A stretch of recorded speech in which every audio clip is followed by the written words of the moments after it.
Tulad nga Sabi, sila, pakinggan diba? natin. Okay lang naman pala na hindi mag-resign si Department of Justice Secretary Boying Rimulya. Okay lang naman sa akin yun, walang problema as long as hindi niya impluwensyahan. Tulad nga ng sinabi ko. Pero as long na hindi niya influensyahan kasi anak nga niya yung involved eh.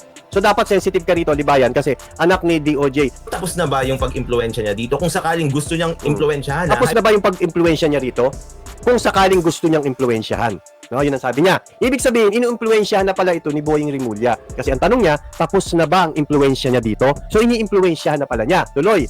Hypothetical lang, kung sakaling gusto niyang impluwensyahan ito, pwede pa rin niya bang impluwensyahan? Despite of the fact na wala na sa prosecution yung kaso at Ayan. Ang saan tanong niya, pwede pa bang impluensyahan ni Rimulya ang kaso na ito despite the fact na wala na rin sa poder niya, kundi naiakyat na eh. Tuloy. jurisdiction na ng korte. Oh. Pwede, Iba na ang jurisdiction dito, hindi na siya ang may jurisdiction dito. pwede pa rin niya bang impluwensyahan? Despite of the fact na wala na sa prosecution yung kaso at nasa jurisdiction na ng korte. Ayan, nasa korte na. Wala na kay Boying Rimulya. So ito, hindi na ito pwedeng impluensyahan ni Rimulya. Hindi na po ito pwedeng impluensyahan ni Sir Boying Rimulya dahil wala na rin sa ano niya eh. Wala na rin sa poder niya. Naiakyat na po ito sa korte. Dapat bilang abogado, ganun ang sinasabi mo, Libayan. No? Dapat ganun. Para manatili yung tiwala ng mga subscriber mong bobo sa justice system natin. Pero anong sabi dito ni Libayan? Pakinggan natin. Pwede pa rin mga kabatas natin. Ayan, pwede pa rin daw impluensyahan. Kasi dati inuumpluensyahan na pala ni Boying Rimulya. Ngayon, pwede pa rin niyang impluensyahan. Hypothetical lang, kung sakaling gusto niyang impluwensyahan ito, pwede pa rin niya bang impluwensyahan? Despite of the fact na wala na sa prosecution yung kaso at nasa jurisdiction na ng korte. Pwede pa rin mga kabatas natin. Bakit?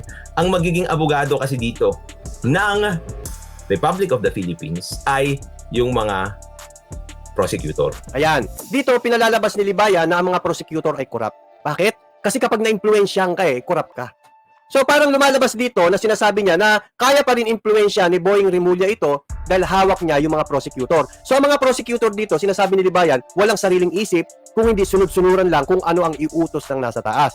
So dun dapat mali yung sinabi mo, Libayan, dahil hindi mo dapat winawalan ng tiwala ang tao. Ipakita ko ulit sa inyo ito Pakita ko ulit sa inyo ito. Saksak mo ito sa baga mo, Libayan. Ang sabi dito, no? The Supreme Court stressed that lawyer may call out or criticize judges' rulings, but they must do it within the bounds of their ethical code in a way that does not undermine people's trust in the judicial system.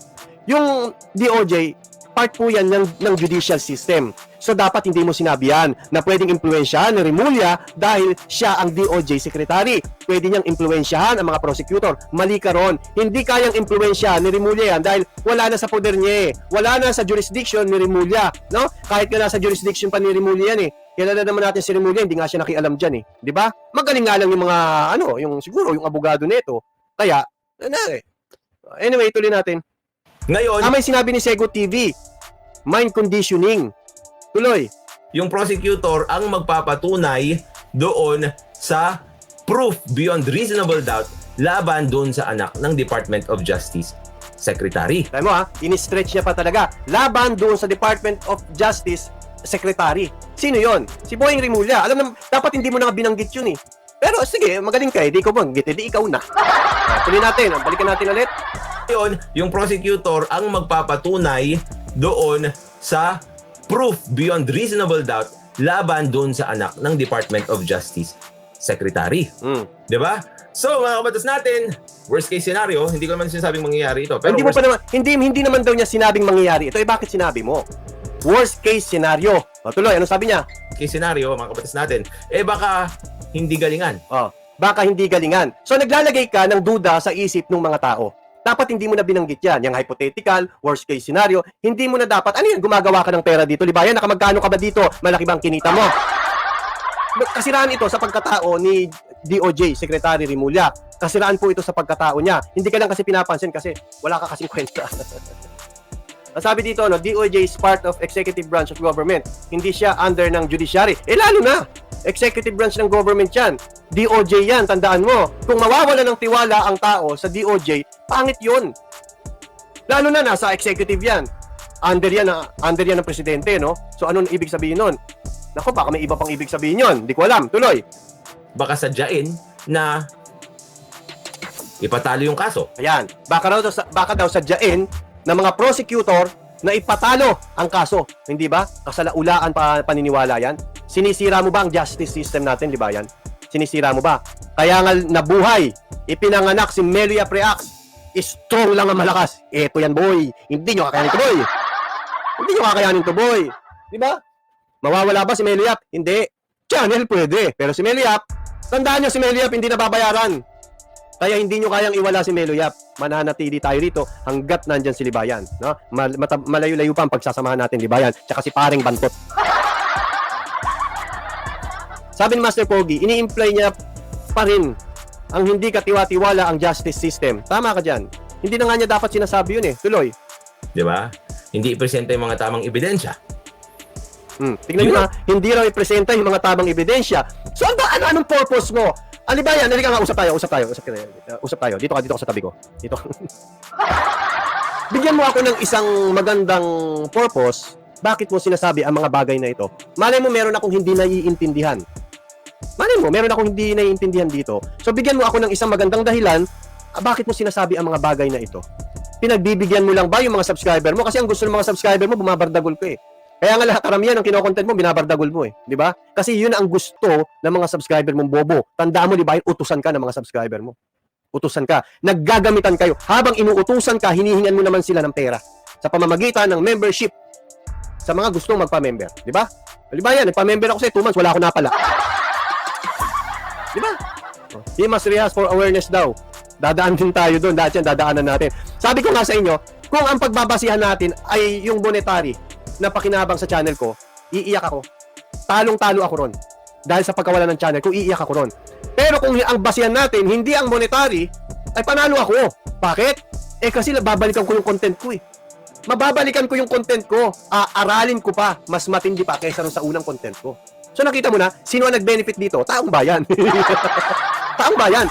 Kung pera ang habol ko, tulad ni Bantot, kumikita siya sa channel niya, ang laki ng talo niya. Nakita na pag ganun siya, oh my goodness, gumanon siya. Ako wala, natawa lang ako eh. Kasi hindi naman pera eh. Pero dahil sa ginawa ni Bantot, lalong lumakas. Naging 2.0. Lalo na siguro pag 3.0 na, no? Diba? O, tuloy. Sa mga nagre-report, na duplicate to, hininga na po ako ng ID. Nagkausap na kami ni YouTube. Naaya nga ako magkape. Sabi ko, busy ako. Busy ako kaka-YouTube. Hininga na ako, nag-verify na po ako ng account. Kaya wag na kayong wag na kayong umiyak. O, tuloy. Ang worst case scenario, di ba? Tulad ng sinasabi ko, hypothetical lang naman ito.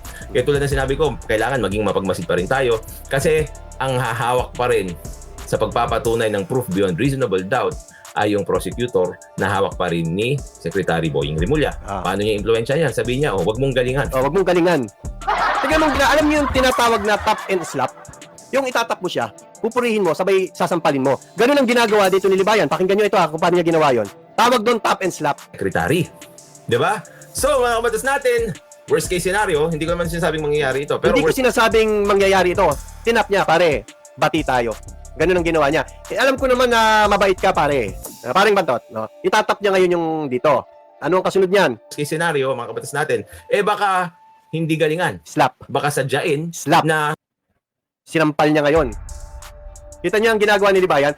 Dito ang mapaglalaruan niya rito, yung utak ng mga, ay atay ng mga walang utak. Yun ang mapaglalaruan niya. Pero kapag sa ampalaya geng-geng, hindi kakayanin ni Libayan. Tuloy!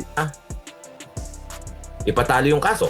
Diba? Ipatalo yung kaso. Hindi ipresenta yung mga tamang ebidensya. Hindi presenta yung tamang ebidensya. Yun ang worst case scenario. Yun ang worst Diba? case scenario. So, pwede pala magkaroon ng ganong klaseng scenario. So, sa mga hindi po nakakaalam nito, no, ang title nito, Baka tanungin ng baka tanungin ng mga justices. Ang title nito, Anak ni Boying Rimulya kinasuhan. Dito sa batas natin channel ni Libayan. So kayo na lang pong manood. Hindi dapat sinasabi ni Libayan. So kung ako ipapatawag ko 'to Ako sa Supreme Court papatawag ko. Tatanungin ko lang, Libayan, ano ang purpose ng content mo na ito? Yun lang naman ang itatanong ko. Libayan, ano ang purpose ng content mo na ito? Bakit mo sinasabi itong mga bagay na ito? Tandaan nyo, no? But they must do it within the bounds of their ethical code and in a way that does not undermine people's trust in the judicial system. Kakalabas lang nito, guys.